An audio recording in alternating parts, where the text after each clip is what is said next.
Hey guys, good morning. I'm here getting ready to feed the birds because this hurricane is coming. So I want to give them a lot of food. What I'm doing is, see, we got mosquitoes here, so I'm doing the sulfur powder. And I'm putting a lot of food in there, mixing it with olive oil. I'm putting a lot of food in there because maybe tomorrow I won't be able to feed them because the hurricane comes.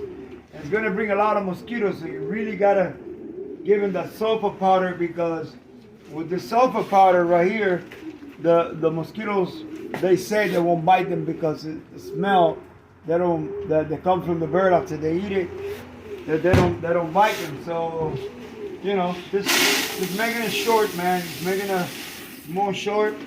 You got to really mix this.